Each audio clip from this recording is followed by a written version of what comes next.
Army में soldier कैसे बनते हैं? आर्मी में सोल्जर बनने के लिए हमें क्या करना चाहिए जी? कितनी तालीम होनी चाहिए? क्या हम आर्मी में सोल्जर भर्ती होकर आगे की तालीम जारी रख सकते हैं? क्या हम सोल्जर भर्ती होकर किसी और महकमे में जा सकते हैं जी? सोल्जर भर्ती होकर क्या हम आर्मी को छोड़ सकते हैं? मिलिट्री में जाने के लिए क्या रूल्स होते हैं? उसके वापस आने के लिए क्या रूल्स होते हैं? इनकी ट्रेनिंग कितनी होती है? क्या आर्मी में सोल्जर बन के हम लेफ्टिनेंट बन सकते हैं? लेफ्टिनेंट के लिए अप्लाई कर सकते हैं? क्या हम ISS भी कर सकते हैं? इस तरह के बहुत से आपके क्वेश्चन ही इसी के ऊपर मेरी आज की वीडियो।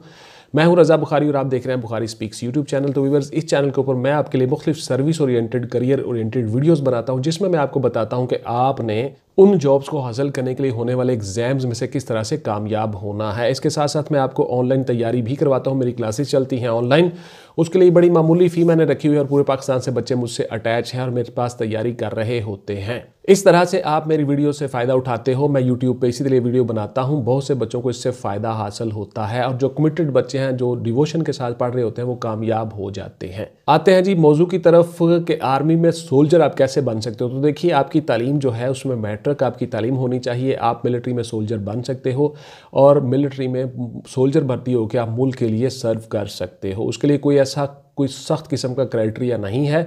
उसी तरह से जिस तरह से पुलिस में होता है, आपकी दौड़, रनिंग, फिटनेस आपकी चेक की जाती है, आपको मेडिकल आपका होता है, उसके बाद फिर आपको इंडक्शन दे दी जाती है मिलिट्री में एज अ सोल्जर। उससे आप प्रमोट होते जाते हो। सोल्जर के बाद आप लांस नाइक बनते हो, उसके बाद आप नाइक बनते हो, फिर आप हवलदार बनते हो और उसके बाद फिर आप नायब सूबेदार और सूबेदार बनते हो, उसके बाद सूबेदार मेजर बनते हो और ऑनरेरी कैप्टन बनते हो। ये आपकी हायरार्की चलती है कंस्टेबल से लेकर ऊपर। इसके साथ साथ आप पूछते हैं कि जी आप सर सोल्जर प्रमोट हो, सोल्जर भर्ती हो गए तो हम क्या प्रमोशन मिलती है? बिल्कुल मिलती है जी। मैंने आपको सर्वर स्ट्रक्चर बता दिया, पूरी प्रमोशन का हायरार्की बता दी, आपको रैंक्स बता दिए, बिल्कुल आपकी प्रमोशन मिलती है। उसके बाद फिर आपका सवाल होता है कि सर क्या हम मिलिट्री में एज अ सोल्जर भर्ती होने के बाद क्या हम ISS भी कर सकते हैं? बिल्कुल आप कर सकते हैं जी ISS भी, बल्कि आपको एज में भी 3 साल की रिलैक्सेशन मिल जाती है। आप 25 साल तक कर सकते हो जी। उस दूसरे जो सिविलियन लोग होते हैं वो 18 से 22 साल के दरमियान करते हैं ISS भी, और मिलिट्री में एज अ सेकंड लेफ्टिनेंट आते हैं। और आप लोग जो सोल्जर भर्ती हो जाते हो, आप 25 साल तक कर सकते हो जी। आपको प्रिविलेज होती है बिकॉज आप मिलिट्री में ही ऑलरेडी सर्व कर रहे होते हो, तो आपकी जो एज है वो 3 साल एनहांस की जाती है। आप उस क्राइटेरिया के ऊपर पूरे आते हो, आपकी तालीम हो, सारा कुछ हो, तो आप उसमें ISS में जा सकते हो। उसमें कोई ऐसी रिस्ट्रिक्शन नहीं है। उसके बाद फिर आप सवाल करते हो कि सर जो आर्मी के सोल्जर होते हैं वो पुलिस की तरह से इनको इतनी ही पावर होती है? बिल्कुल नहीं जी। उनकी अपनी जुरिस्डिक्शन है, उनके अपने इख्तियारात हैं, उनकी अपनी लिमिट्स हैं। उन्होंने सिर्फ मिलिट्री में ही अपनी यूनिट्स में सर्व करना होता है, जबकि पुलिस ने मुआशरे में जो गंदे अनासर हैं, जो बदमाश किस्म के गुंडागर्द अनासर होते हैं, उन सबको पकड़ना होता है, जो मुआशरे का अमन व अमान तबाह करते हैं। तो इसलिए पुलिस के इख्तियारात जो हैं वो मिलिट्री के से सिविलियन के हवाले से कुछ ज़्यादा हैं, बिकॉज इन्होंने हर किस्म के क्राइम को कंट्रोल करना होता है और क्रिमिनल अनासर के साथ निपटना होता है।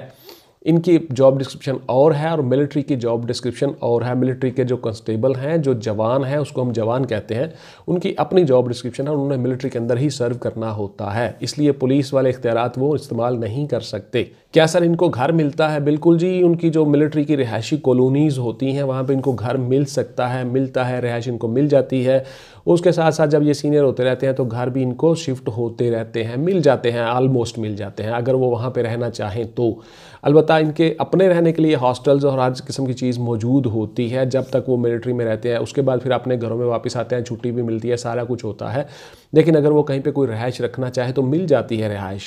कोई एक बुक बता दें जी, फिर से आपका वही सवाल, फटाफट मुझे बुक बता दें सोल्जर के लिए मैंने भर्ती होना है। तो वो कोई बुक नहीं है जी, वो कोई ऐसी किताब नहीं है। आपको मुकम्मल बेटा तैयारी करनी पड़ती है।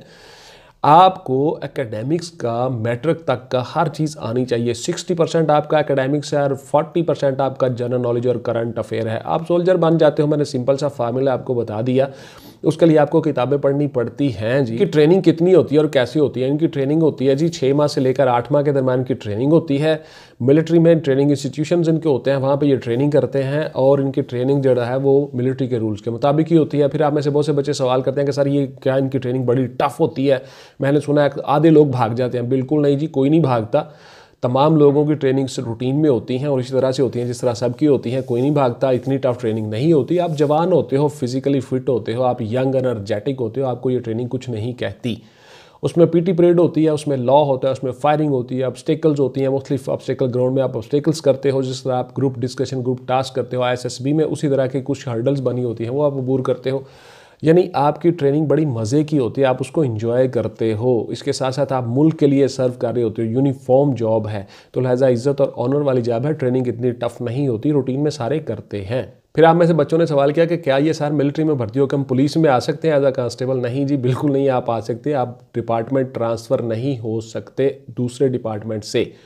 हाँ, अलबत्ता आप मिलिट्री में इंडक्शन हो के आपको ट्रेनिंग इस तरह की हो जाती है, आप ट्रेंड हो जाते हो, आप फिर पुलिस वाले एग्ज़ाम दे के पुलिस में आ सकते हो आसानी के साथ। या रिटायरमेंट के बाद आप आते हो, रिटायर्ड फौजियों का भी कोटा होता है पुलिस में, क्योंकि ऑलरेडी वो ट्रेंड होते हैं, ट्रेंड पर्सनल होते हैं, वो सिविलियन से ज़्यादा अच्छा तजुर्बा रखते हैं, इसलिए पुलिस में उनका भी कोटा रखा जाता है।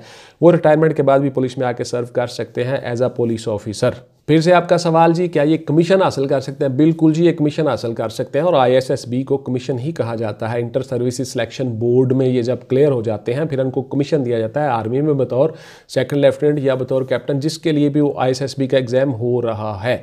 तो इसलिए ये जा सकते हैं जी, कमीशन ऑफिसर बन सकते हैं। और बहुत से ऐसे सोल्जर्स हैं जो कमीशन ले के बाद में फिर जनरल तक गए हैं, ऐसी मिसालें मौजूद हैं। उसके बाद जी ये सोल्जर जो होते हैं, क्या ये आगे अपनी मज़ीद तालीम जारी रख सकते हैं? बिल्कुल जी, अपनी तालीम जारी रख सकते हैं। प्राइवेट तौर पे अपनी यूनिट्स में बैठ के आराम से पढ़ सकते हैं, लेकिन रेगुलर क्लासेस यूनिवर्सिटीज़ में जाके नहीं ले सकते।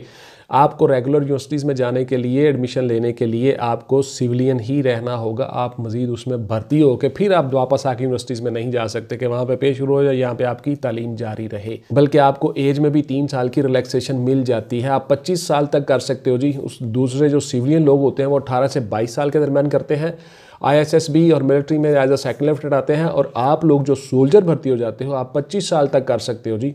आपको प्रिविलेज होती है, बिकॉज आप मिलिट्री में ही ऑलरेडी सर्व कर रहे होते हो, तो आपकी जो एज है वो 3 साल एनहांस की जाती है। आप उस क्राइटेरिया के ऊपर पूरे आते हो, आपकी तालीम हो, सारा कुछ हो, तो आप उसमें ISSB में जा सकते हो। उसमें कोई ऐसी रिस्ट्रिक्शन नहीं है। उनकी अपनी जुरिस्डिक्शन है, उनके अपने इख्तियारात हैं, उनकी अपनी लिमिट्स हैं।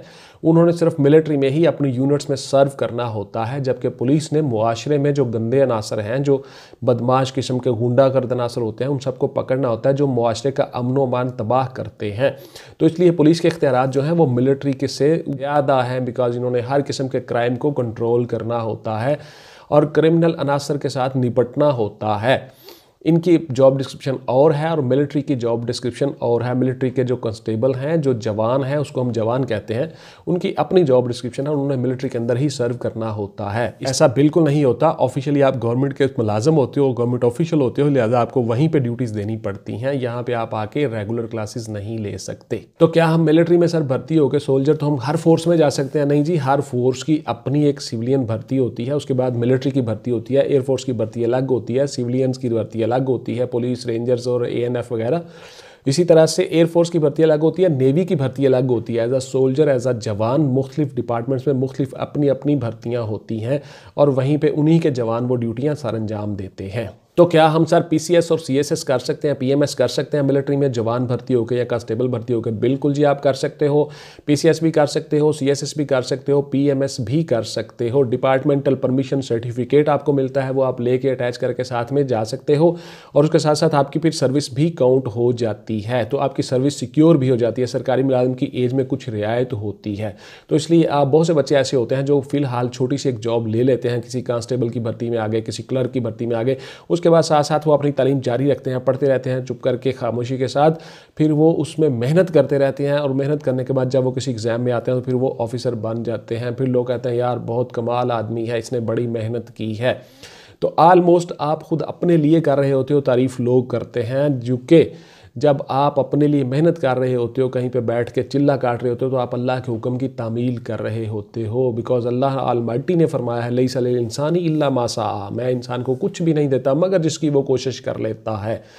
तो आपकी कोशिश पे डिपेंड करता है। जब आप कोशिश कर रहे हो तो इनडायरेक्टली आप अल्लाह के हुक्म की तामील कर रहे होते हो जो अल्लाह ने फरमाया है। तो इसलिए बेटा मेहनत करने से सब कुछ हासिल हो जाता है। जी हाँ, आप सोल्जर बन के ऑफिसर बन सकते हो, हर किस्म का एग्जाम दे सकते हो। तो ये थी जी मेरी आज की वीडियो के सोल्जर कैसे बनते हैं मिलिट्री में। अपना और अपने प्यारों का ढेर सारा ख्याल रखिएगा। इंशाल्लाह ताला मिलते हैं किसी अगली वीडियो में। टिल देन टेक केयर, अल्लाह हाफिज़ एंड गुड बाय। पाकिस्तान जिंदाबाद।